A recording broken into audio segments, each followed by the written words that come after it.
공부하기 귀찮은 분들을 위해 대신 공부해드리는 공부왕 이종훈 시간입니다.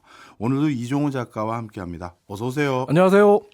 저희가 몇 차례에 걸쳐서 한국 증시 역사를 훑어보겠다 이렇게 말씀을 드렸고 네. 그리고 지난 시간까지 최악의 주가 조작 사태라고 해야 될까요? 네. 뭐 증권 파동까지 쭉 짚어주셨는데요.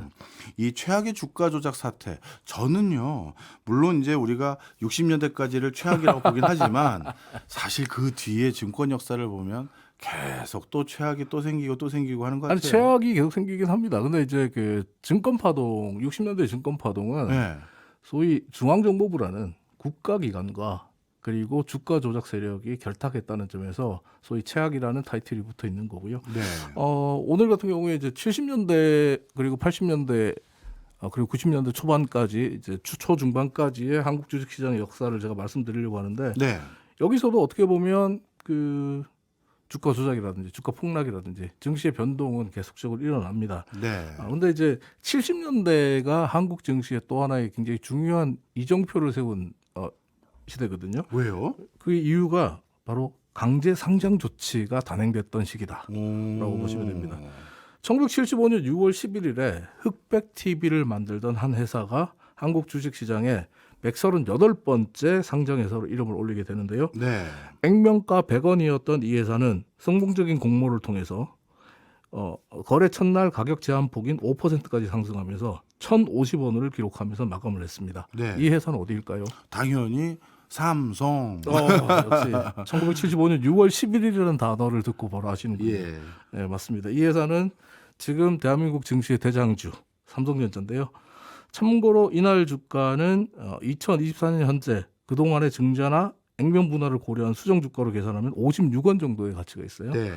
그러니까 삼성전자 주가를 지금 현재 8만 원 정도로 계산하면 삼성전자는 상장일 대비 주가가 무려 지금까지 14만 2,757배나 상승한 주식입니다. 와, 14만 배요. 네, 어마어마하다라고 말씀드릴 수 있는데 하지만 이 삼성전자를 상장하던 네. 1975년 정확히는 1974년 여름 네. 네, 당시 삼성전자의 회장이었던 삼성그룹의 회장이었던 고 이병철 회장은 정말 눈물을 삼키면서 상장을 결정합니다. 이게 상장이 본인이 원했던 게 아니었군요. 아닙니다.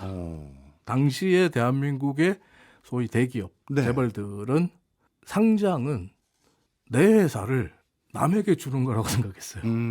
그리고 앞서 말씀드렸던 지난번에 말씀드렸던 증권 파동을 겪으면서 증시는 믿을 게 못 된다라고 생각을 해요. 그렇군요. 그러다 보니까 지난번에도 말씀드렸지만은 한국의 대기업들은 굉장히 특이하게도 은행 자본이라든지 아니면 사채 시장에서 사채를 끌어와서 자금 조달을 해서 기업 운영을 해나갔거든요. 네. 그런데 박정희 정부가 1974년 5월 29일에 기업 공개와 건전한 기업 풍토의 조성에 관한 대통령 특별 지시, 이른바 5.29 조치를 단행합니다. 네. 이 조치의 핵심은 개인 소유의 회사 주식을 주식시장에 상장시키라는 건데요. 한마디로 고 이병철 회장을 비롯한 당시 대기업 오너들에게 있어서 이 강제 조치는 내 거인 회사를 주식시장에 상장시켜서 국민 누구나 소유할 수 있도록 만들려고 하니 얼마나 억장이 무너집니까? 이 사람들 입장에서는. 그렇죠. 근데 대놓고 반발하지를 못해요. 그리고 또 이 말씀 드려야 되는데 이 강제 상장 조치가 대기업 오너들한테 정말 억장이 무너졌던 또 하나의 이유가 있습니다. 그게 뭐냐면 이 강제 상장 조치의 내용 중에 투자자 보호 명목으로 액면가, 즉 공모가액을 산정할 때 액면가를 넘을 수 없다라고 규정을 해놨어요. 아니 공모가가 액면가보다 낮아요? 공모가를 산정할 때, 공모가를 처음 시작할 때 네. 그게 액면가로 시작을 해야 돼요. 이때는 액면가 이상으로 공모가가 시작될 수가 없어요. 아니 이때는 무조건 공모주 따라잡기만 해도 돈 벌겠네. 네, 그러니까요. 그러다 보니까 대기업 오너들 입장에서는 야 이건 너무 가혹하다. 예. 이러면 열심히 기업할 이유가 어딨냐. 예. 라면서 반발이 정말 목구멍까지 차올랐습니다. 그러다 보니까 기업 오너들 같은 경우에 전경련 전국경제연합회에서 회의를 열면 매일같이 울분을 토했어요. 그렇겠죠. 이건 뭐 말도 안 되는 거 아니냐. 예. 그런데 그들에겐 선택지가 없었어요. 선택지가 없었던 게 왜냐하면 그 이전에 사채 시장에서 돈을 지나치게 우리 기업들이 자금을 조달하면서 소위 사채 때문에 속된 말로 이제 그 회사들이 다 무너질 판이었거든요. 네. 그걸 사채 동결 조치라는 군사정부의 그 어떻게 보면 지금 생각하면 말도 안 되는 얘기인데 사채를 이자를 1%대로 동결시켜버리는 그렇죠. 그 급진적인 선택을 해줬거든요. 그 갚아야 덕에 될, 갚아야 될 돈이 너무 많으니까 네. 안 갚아도 되도록 해준 거잖아요. 그렇죠. 그 덕에 사실 기업들이 살아났거든요. 예. 그러니까 국민 여론도 야씨 우리가 피 같은 세금으로 그다음에 실질적으로 그 당시에는 이 사채라는 게 70년대까지만 해도 뭐 아시는 분은 아시겠지만 일수라든지 뭐 이런 일수 같은 이름으로 해서 가정주부들도 돈 좀 현금 집에 있으면 일수를 놨거든요. 네. 소위 사채를 놨단 말이에요. 사채를 응동시켰기 때문에 이 사람들도 사채 동결 조치 피해를 본 거예요. 그렇구나. 그러니까 국민들의 입장에서 보면 우리도 피눈물을 감수하면서 피해를 예. 그러니까 보면서까지 니네를 살리려고 노력했는데 니네도 뭔가를 내놔야 될 거 아니냐 하는 여론들이 조성이 됐어요. 예. 그러다 보니 여론도 나빴고 여기에 이 조치가 나오기 전에 남도구 당시 재무부 장관이 정경련 소속 굵직한 대기업 오너들을 불러서 조만간 정부가 이러이러한 조치를 발표할 거다. 라고 해서 기업 오너들이 무슨 소리냐? 안 된다. 라고 할 때 남도구 당시 재무부 장관이 이렇게 말합니다. 뭐 안 따라도 된다. 안 따르면 대신에 금융지원 일체 없다. 정부에서 나가는 금융지원 일체 없다. 그리고 그 당시에 정부에서 금융지원을 일체 없다라는 말은 뭐냐면 일반 시중은행도 다 막아버릴 수 있다는 거거든요. 그렇죠. 그 시대는 그랬으니까. 예. 그러면 돈들 다 막아버리겠다는 거거든요. 그러니까 이거는 손뜻한 경고란 말이죠. 그러니까 상장할래 망할래 네. 둘 중에 하나 선택해봐. 네. 이렇게 되니까 어떡하겠어요. 그래서 삼성뿐만 아니라 혹시 이때 이 조치로 우리나라 굴지 대기업이 이때 다 상장된 거예요? 거의 다 삼성, 현대, 성경, 럭키금성 다 하네요. 다 이 당시에 상장돼요. 근데 이제 이 삼성 같은 경우도 이런 흐름 속에서 눈물을 먹고 상장을 결정할 수밖에 없었는데 당시에 기업 오너들은 그래도 일말의 희망을 가졌다고 합니다. 네. 어떤 희망을 가졌냐면 야 이게 또 분위기 바뀌고 뭐 혹시라도 모르지만 뭐 정권도 바뀔 수 있으니까 네. 아니면 이 정책이 좀 흐지부지 될 수 있는 거 아니야. 그러면 야 먼저 상장한 놈이 바보 되는 거야. 그러니까 우리 상장을 최대한 한번 피해보자. 네. 한번 늦춰보자. 이러면서 좀 자고 우면하고 정부 눈치 보는 그런 분위기가 좀 형성이 됐거든요. 네. 그러니까 청와대에서 네. 고 이병철 삼성회장을 불러서 예. 이야기를 나눕니다. 그리고 고 이병철 삼성회장과 삼성그룹 사장단이 예. 정부의 5.29 조치가 발표된 지 2개월 지난 1974년 7월 19일에 예. 앞으로 삼성그룹은 삼성전자와 그룹의 모태인 제일모직을 조속히 주식시장에 상장하도록 하겠습니다라고 발표를 해요. 정부에 백기투항을 한 거예요. 예. 근데 이게 정경련과 대한상공회의소에 굉장한 충격을 줍니다. 네. 왜 충격을 주냐면 그 삼성의 이 발표가 나오기 직전에 일주일 전에 쌍용양해가 우리 상장할게요. 정부 정책에 따를게요. 했단 말이에요. 네. 근데 쌍용이 그 당시에 대한상공회의소 회장사였고 예. 그리고 고 이병철 삼성회장은 당시 대기업들의 오너에 가까운 재계설 대장에 가까운 1등이니까. 오너에 예. 가까운 리더격이었단 말이에요. 예. 오너들의 리더격이었기 때문에 기업들 입장에서 보면 이거 나 막아줄 사람 아무도 없는데? 그렇네요. 그리고 이병철 회장이 백기를 들었으면 이거 우리는- 나는 답 없는데? 이러면서 예. 거의 뭐 기업들이 난리가 납니다. 예. 난리가 나서 이제 발등의 불이 현실화됐다는 생각에 너도 나도 기업 공개 작업을 논의하기 시작합니다.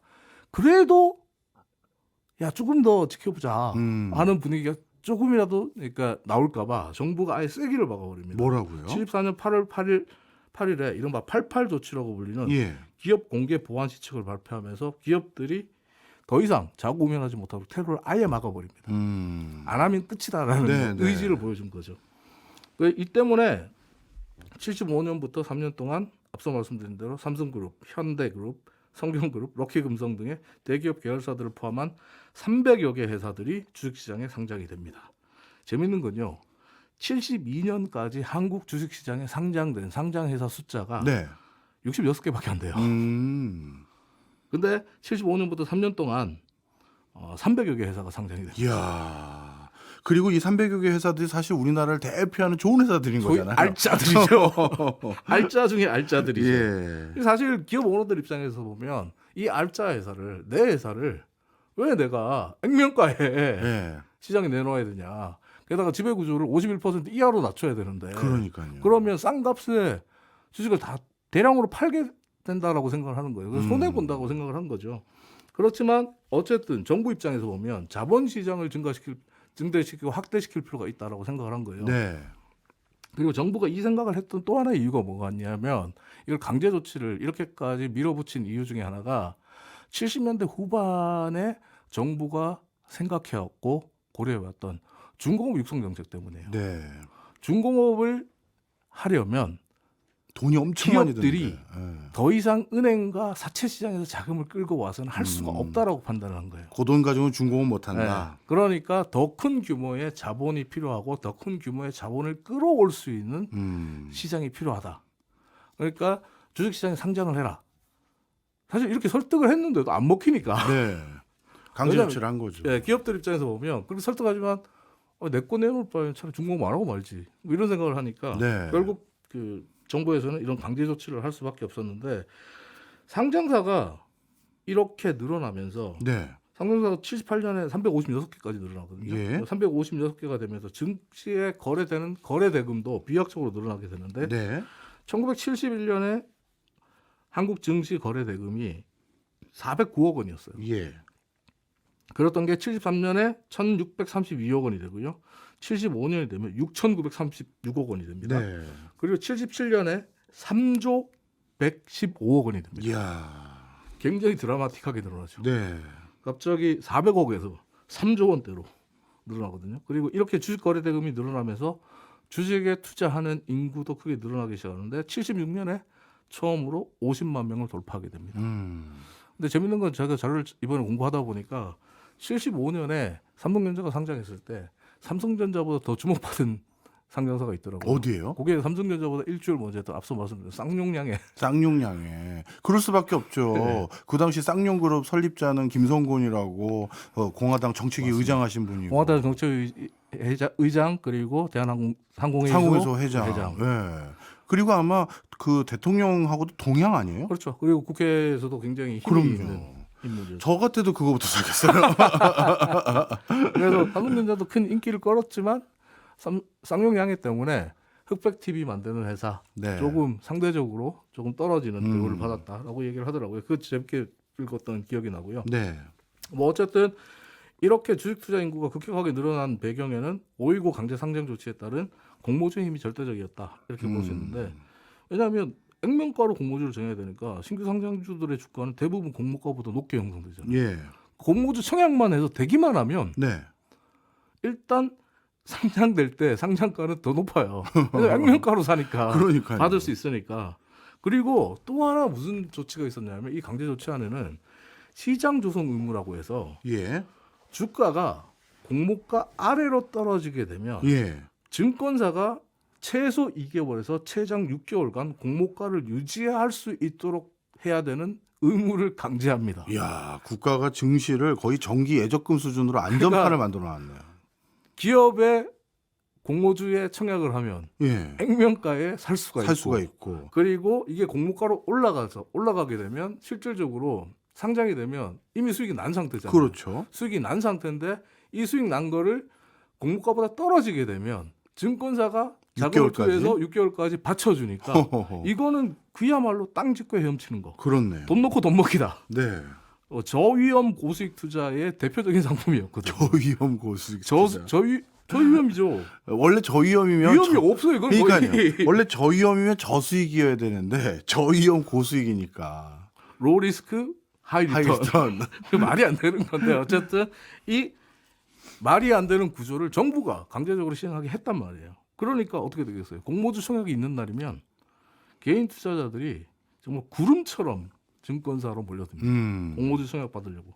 증권회사에서 청약 신청서 정리하는데 밤새는 거는 정말 예사로 했다 그러고요. 예. 당시에는 또 이 청약하는 데 있어서 아무런 제한이 없다 보니까 2중, 3중으로 공모주를 청약하는 사람들도 많았고 예. 사돈의 8종까지 통장 다 갖고 와서 청약하고 그리고 또 선착순이니까 이 대리 청약 알바, 네. 줄 서주는 알바 뭐 이런 사람들이 굉장히 또 유행했다 그래요. 그리고 심지어는 위조된 번호표 아. 이걸 팔았다 그래요. 또 예. 줄 서 있는 사람들한테 번호표 나 있는데 이거 팔게요.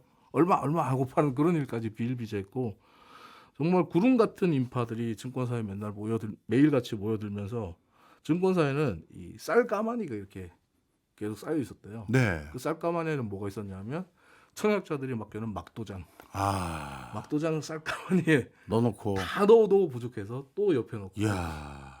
그러니까 증권사 직원들은 굉장히 힘들었지만 이 당시에 공모주 열풍이 얼마나 대단했는지 알 수 있는 단면이다. 이렇게 말씀드릴 수 있습니다.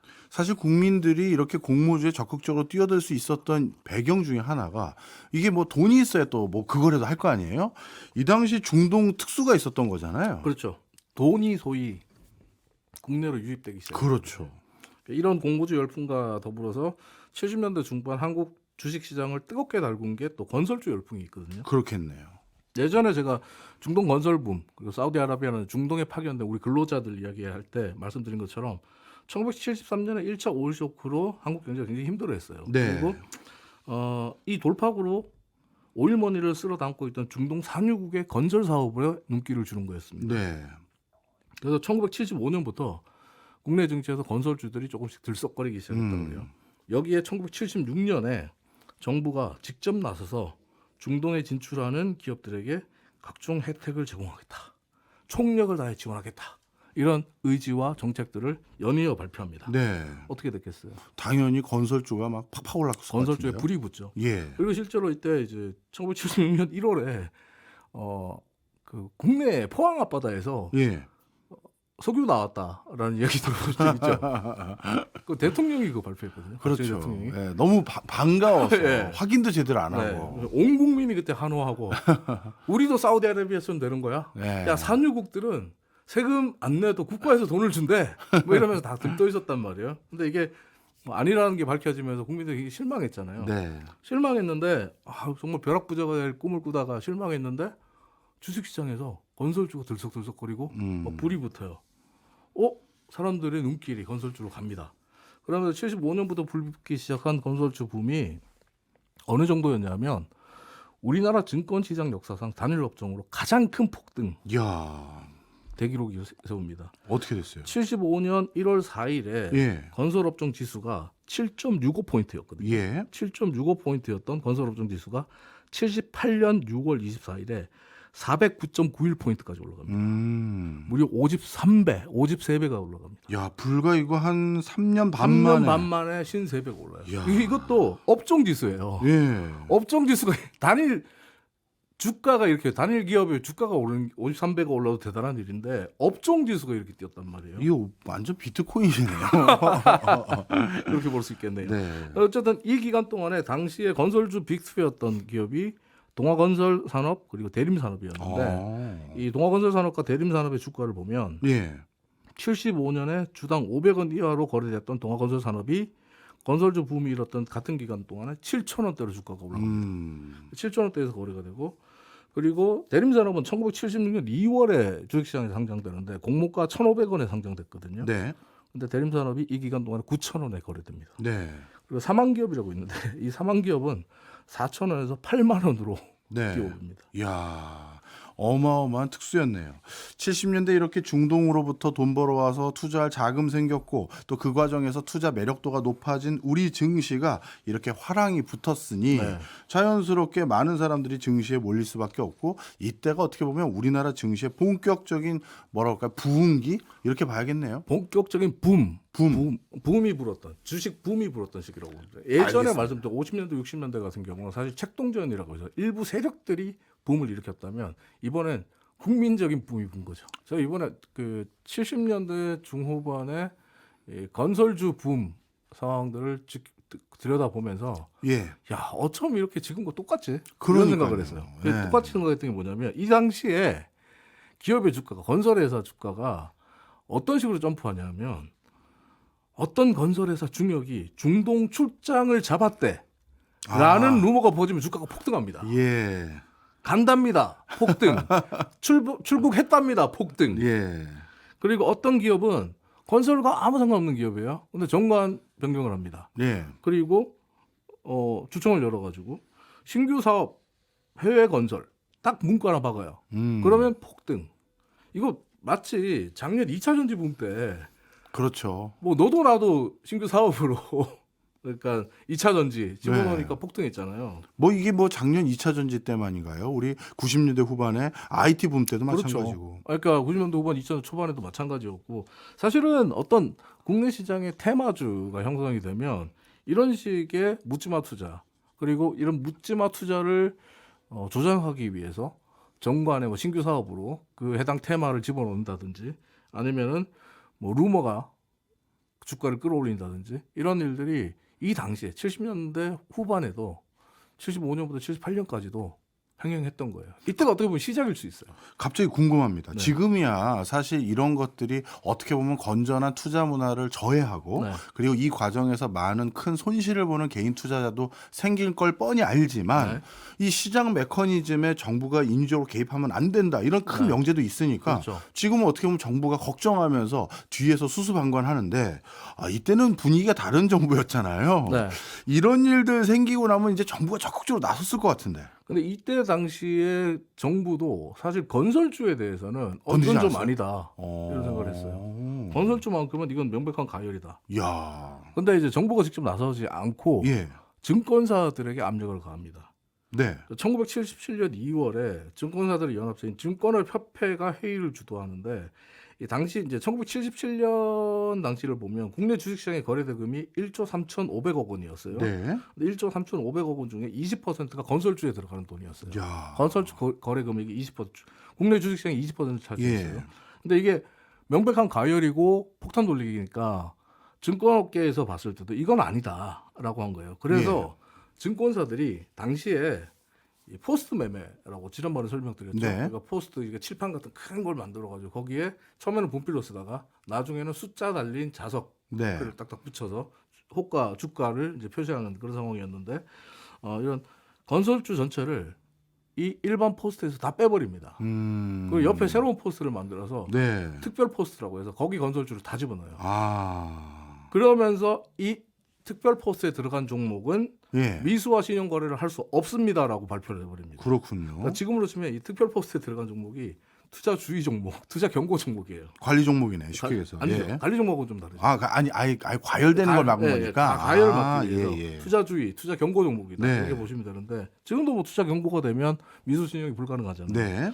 하지만 지금 뭐 투자 주의, 투자 경고 받은 종목이 더 날아간다 이런 얘기도 있잖아요. 훈장 예. 달고 날아간다 이런 것들이 이제 우리 주식하시는 개미분들 많이 얘기하시는 건데 그때도 마찬가지였어요. 한번 물붙은 묻지마 투자 보면 뭐 건설사에 대해서 증권사가 미수 신용을 막든 말든 네. 주의를 주든 말든 뭐 다 무시하고 계속 주가를 끌어올립니다. 주가를 네. 상승시킵니다. 그러자 1977년 3월 11일 그러니까 한 달 만에 증권협회가 사상 초유의 그 조치를 취하는데 바로 주가 동결 조치를 발표합니다. 이 당시엔 뭐 이렇게 동결이 많아요. 사채 근데 동결에 주가 동결에. 증권사가 주가 동결을 할 수가 없어요. 사실 어떻게 보면. 그렇죠. 증권사가 그 당시 어떻게 했냐면 이틀 전보다 비싼 가격으로 건설주를 매수 주문을 넣으면 이건 주문을 받지 않겠다. 이렇게 된 거예요. 그러니까 이거 뭐야? 이렇게 되는 거죠. 예. 시장에서 보면 야 이게 자본주의야? 이렇게 되는 거잖아요. 그렇죠. 증권사 입장에서는 사실 어떻게 보면 이게 정말 궁여지책으로 꺼낸 마지막 카드, 히든 카드, 마지막 카드였거든요. 근데 시장 경제를 무시한 규제라는 비판 여론이 쏟아지고 뭐 증권사에 대한 비난 여론이 급증하자 네. 증권업협회에서 2주 만에 저게 잘못했습니다. 아. 동결 해지하겠습니다. 네. 근데 동결 해지하겠습니다라고 손을 들어버리면 이거 무슨 말이냐면 거품이 안 꺼지는 거네요. 그렇죠. 거품을 진정시키는데 실패했다는 거예요. 아. 실패하고 마니까 결국은 이제는 증권업협회, 증권사들이 이 거품을 가라앉히는데 실패하니까 그 다음 단계로 거래소를 나서게 합니다. 거래소를. 거래소가 나서는데 거래소가 1978년 4월에 그러니까 증권사들과 관계 기관에 야 니네들 갖고 있는 건설주 보유량 다 보고해. 니네도 건설주 갖고 있지. 예. 보고해라고 한 거예요. 근데 증권사들과 기관 보유 물량을 거래소에 다 보고하게 하라는 말은 네. 어떻게 보면 그 당시 분위기로 보면 니들이 갖고 있는 보유하고 있는 건설주 물량 다 팔아. 안 그러면 큰일 날 줄 알아. 이게 묵시적 경고였거든요. 네. 그러니까 돌려서 경고한 거예요. 그러니까 니들이 지금 만약에 이 투기 열풍에 가까운 건설주 붐에 일조했다면 네. 가만두지 않겠다. 그럼 어떻게 되겠어요? 당연히 팔아야죠. 증권사는 기관은 정부 눈치, 거래소 눈치를 봐야 되니까 팔아버리죠. 네. 팔아야 되니까 대량 물량을 내놓을 수밖에 없죠. 시장에서 대량 물량이 쏟아지면 주권 떨어지죠. 네. 근데 여기에다가 당시에 중동건설 특수로 국내에 천문학적인 돈이 유입되면서 기대 인플레이션이 상승한 상태였거든요. 그 물가가 굉장히 올라가요. 기대 물가 지수가 거의 10%까지 치솟는 그런 분위기였기 때문에 정부 입장에서는 이거 물가를 잡아야 돼. 예. 라는 부담이 생긴 거예요. 물가를 잡아야 된다. 안 그러면 큰일 나겠다라는 부담이 생겼고 또 건설주가 폭등하고 1975년 3월에 현대가 서울 압구정동 아파트를 착공했다라는 소식이 불면서 부동산 투기 열풍이 붑니다. 국내까지 이제 투기 열풍이 부네요. 네, 또. 국내에서 저희 강남을 중심으로 한 강남 개발 열풍 그리고 투기 열풍이 불면서 또 물가가 요동치기 시작합니다. 그러자 정부가 이제 나섭니다. 정부가 78년 6월 12일에 예. 금리 인상을 단행하는데 예. 1년 만기 정기예금 금리를 6년 만에 최고치인 18.6%로 올립니다. 야, 정기예금 4.2% 금리가 금리 상승이에요. 정기예금 금리가 18%. 18.6%. 혹시 주식회사 정기예금이라는 회사의 주가였습니까? 정기예금 금리가 18.6%입니다. 이러면 이게 사실 한국 금융 역사상 가장 전격적인 금리 인상 가운데 하나로 평가받고 있는 조치인데 네. 이렇게 되면 어떻게 되겠어요? 지금 말씀하신 대로 주식에서 빼서 은행에다 정기예 적금 1년 만기 정기예금은 무조건 18.6% 수익이 보장되잖아요. 예. 사람들 주식에 돈을 빼서 은행으로 달려갑니다. 네. 마치 1, 2년 전에 미국 FOMC가 연준이 금리 인상 발표하면 우리 주식시장이 폭락하듯이 네. 당시에 이 금리 인상 발표가 나자 주식시장이 급락을 합니다. 근데 거품이 가장 심했던 건설주들 흔들리기 시작하죠. 왜냐하면 이전부터 이미 그 소위 증권사와 기관이 보유하고 있던 대량 물량들이 쏟아지고 있었으니까. 네. 그리고 정부가 전격적인 금리 인상을 발표한 이후에 2개월이 지난 8월 8일에 78년 8월 8일에 부동산 투기 억제책을 발표합니다. 네. 부동산 투기 억제책이 발표되면 가장 크게 타격받는 데가 어디죠? 아파트 짓는 곳. 건설사죠. 그렇죠. 다시 건설사 주가가 또 한 번 휘청거립니다. 업도 못하게 하니까요. 네. 그러니까 건설주들이 바닥을 모르고 추락하기 시작하는데 건설업 지수가 금리 인상이 발표됐던 78년 6월에 400포인트였거든요. 예. 근데 그해 말 78년 말이 되니까 220포인트 반토막이 납니다. 그리고 건설주의 시가총액이 6개월 만에 4천억 원. 지금 가치로 치면 3조 원이 증발돼 버립니다. 네. 여기에 79년에 이란이 석유 수출 중단 발표하면서 2차 오일 쇼크가 옵니다. 그러면서 건설주는 더 이상 회생 불능의 상태에 빠져요. 그러니까 1년 만에 시가총액의 70%가 사라져버리고 건설업 종합지수는 122포인트로 떨어집니다. 이렇게 되니까 어떻게 되겠어요? 78년 겨울에 대한민국 전국의 증권사 지점, 서울, 대구, 부산 같은 뭐 대도시부터 해서 전국의 증권사 지점에는 썩난, 화가 난 고객들의 항의 시위, 그리고 그 자리에 앉아서 객장에 앉아서 통곡하는 울음소리가 끊이질 않았다고 합니다. 네. 그러면서 한국 증시에는 또다시 주식하면 패가 패가 망신한다. 망신한다. 주식 절대로 하지 마라. 예. 라는 말이 돌면서 한국 증시 자체가 7년간의 긴 침체에 또 빠져들게 됩니다. 이게 70년대 후반이니까 이때부터 어떻게 보면 격동기가 이제 다시 한번 도래하는 거니까 어찌 보면 우리나라 주식시장은 뭐 중장기적으로 굉장한 침체기를 경험했을 것 같은데요. 7년간 침체는 사실 길죠. 예. 근데 한국 주식시장이 긴 침체를 벗어나서 다시 기지개를 펴기 시작한 게 예. 1980년대 후반이에요. 오. 1985년에 프라자 합의, 그리고 84년부터 시작된 국제 유가 폭락, 예. 그리고 미국 연준의 금리 인하, 이른바 3저 현상 네. 기억하시죠? 한국 경제가 3저 호황을 호황. 맞이합니다. 그러면서 한국 경제가 좋아져요. 네. 경제가 좋아지면 주가 올라야죠. 기업들도 이제 좋아질 거라는 믿음이 생기잖아요. 그렇죠. 사람들이 주식시장의 증시를 이제 쳐다봅니다. 예.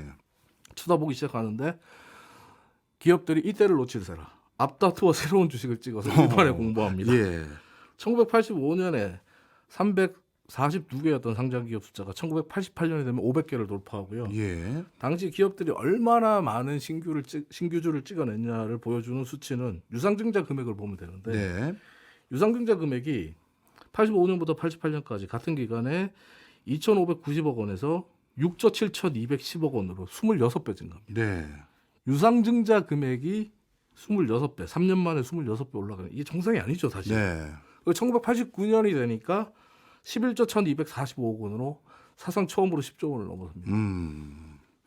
한마디로 진짜 주가가 이때도 다시 한번 또 폭등하기 시작하는 원년들이 되는 것 같은데. 그러니까 주가가 오르기만 하면 찍고. 유상증자하고 신규 상장이 쏟아지고 예. 이런 것들이 이제 증자 물량이 급증하는 구조가 예. 형성이 되는데 사실 지금까지도 이런 일이 반복되죠. 그렇죠. 그 테마주라든지 어떤 뭐 주식이 갑자기 급등하고 나면 갑자기 일반 유상증자 3자 배정도 아니고 네. 일반 유상증자 그 주식을 소유하고 있는 주주들에게 유상증자금을 내세요라고 하면서 근데 또 공시 내용 들여다보면 기업의 채무 상환 거의 뭐 이러면 주가가 폭락하게 되잖아요. 그러니까 주가가 오르면 유상증자에서 찍어내고 그리고 신규 상장 물량이 쏟아지면서 시장의 수급 균형이 무너지는 한국 주식의 주식 시장의 특성이 이때부터 시작돼요.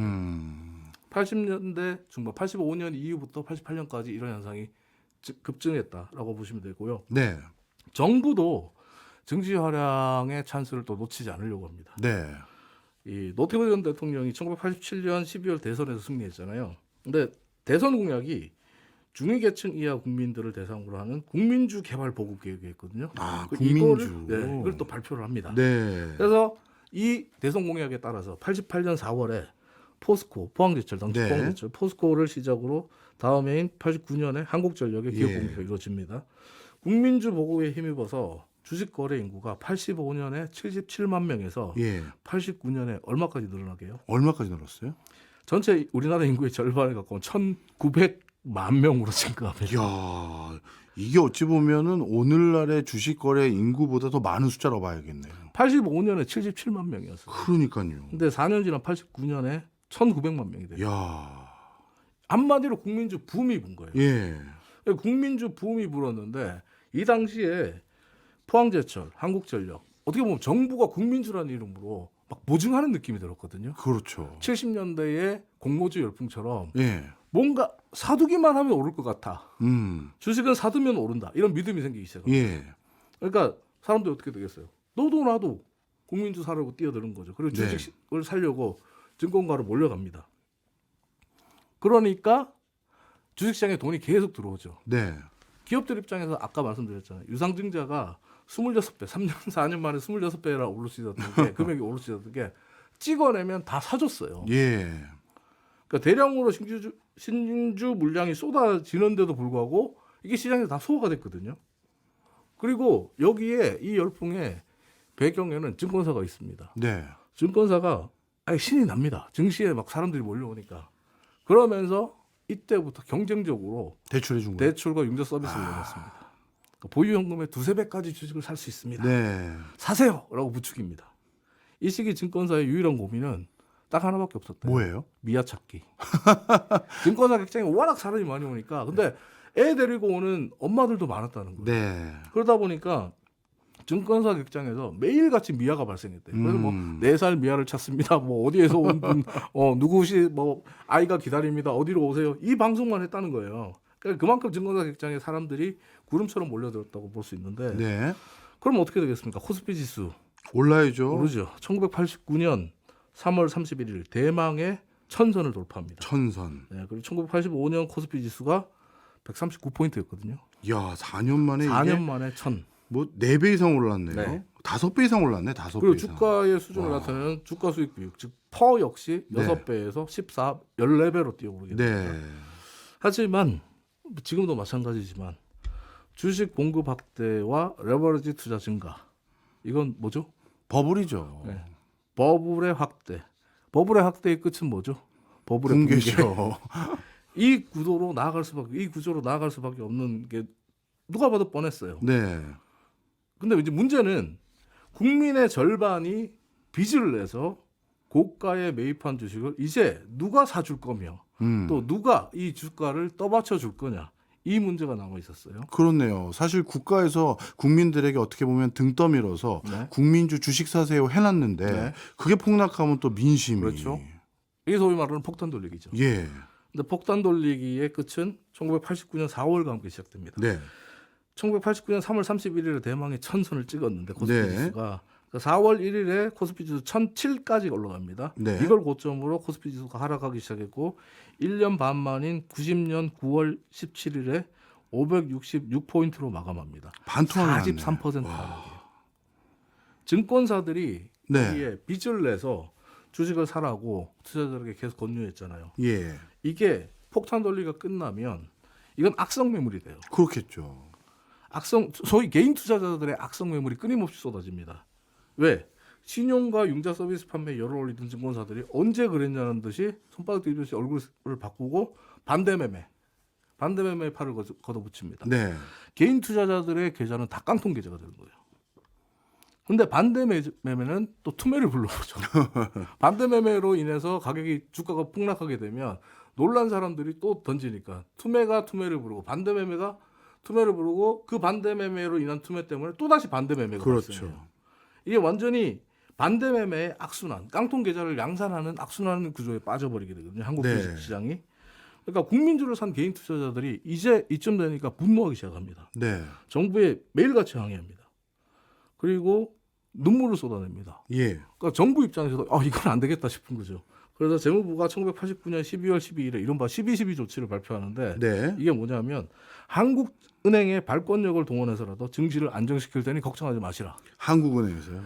말도 안 되죠. 예. 말도 안 되는 대책을 내놨는데 당연히 한국은행이 반대합니다. 예. 말도 안 되는 소리다. 그래서 뭐 그냥 허언이 돼버려요. 예. 아무 조치를 실행하지 못하고 그냥 끝나버립니다. 그러다 보니까 90년 5월에 다시 재무부가 대책을 내놓는데 이 대책이 뭐냐면 증시 안정기금 조성 4조 원 규모로 증시 안정기금 조성을 증안기금을 만들겠다. 이게 당시로는 특단의 대책이었어요. 네. 이게 일본 사례를 본따서 만든 증안기금인데 이 증안기금은 증권사, 은행, 보험, 상장회사들이 출자해서 구성하도록 하고 90년 10월 10일에 이 기금으로 980억 원 규모의 깡통 계좌 매물을 동시효과로 일괄 다 매입합니다. 네. 그러면서 증시 회복에 걸림돌이 될 악성 매물들을 잠재적인 악성 매물을 한꺼번에 다 제거했다. 예. 이제는 한국 증시가 오를 일만 남았다라고 재무부와 이 관계자들이 안도합니다. 네. 하지만 이 증안기금이 훗날 한국 증시 상승에 두고두고 발목을 잡습니다. 그래요. 왜냐? 주가가 오르면 이때 샀던 예. 증안기금의 매물들이 쏟아져 나옵니다. 그렇겠네. 그러니까 주가가 오를만 하면 증안기금에서 소위 눌러버리는 거예요. 그리고 또 원금 회복의 기대를 저버리지 못하고 내려놓지 못해서 고객들이 사실 텅 빈 계좌지만 지고 있었단 말이에요. 네. 근데 이 고객들의 계좌를 증안기금이 싹 쓸어버리고 실현 손실을 찍어버렸잖아요. 네. 그러니까 사람들이 넋을 잃고 좌절할 수밖에 없게 되는 구조가 나왔고 다시 한번 한국 증시에는 주식하면 패가 망신한다. 누구도 믿지 마라. 예. 정부 말 믿지 마라. 이렇게 얘기를 해요. 근데 참고로 포스코 같은 경우 1988년에 상장할 당시에 7주에 5천 원 했더라고요. 네. 당시에 주식을 매입해서 지금까지 갖고 있었으면 지금 주가가 40만 원이니까 포스코홀딩스 40만 원이니까 어마어마한 수익을 낼 수 있었습니다. 하지만 이건 미래를 아는 재벌집 막내들이나 가는 문제이고 당시에는 앞서 말씀드린 대로 포스코 주식을 산 사람들 대부분이 깡통 찼어요. 그리고 오죽했으면 정부에서도 1990년 2월에 이 정책은 실패했다고 인정합니다. 네. 국민주 보급 정책을 전면 중단하겠다. 음. 이렇게 선언을 합니다.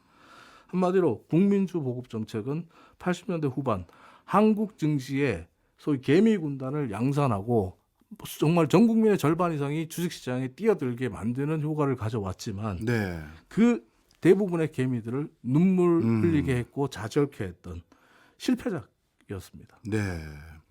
지금까지 어떻게 보면 80년대까지 우리나라 증시가 어떠한 쾌적을 보이면서 진화 발전을 해왔는지 쭉 설명을 주셨는데요. 아직까지 등장하지 않는 등장인물 두 명이 있죠. 네. 바로 외국인 투자자들하고 외국인 투자자. 그다음에 국민연금 등 네. 이런 것들이 아직 등장하지 않았는데 정말 야, 주식시장의 큰 손들이죠. 예. 근데 그 전에는 정말 개인들이 주식시장의 정말 주식시장의 흥망성쇠? 흥망성쇠를 모두 몸으로 받아냈네요. 맞습니다.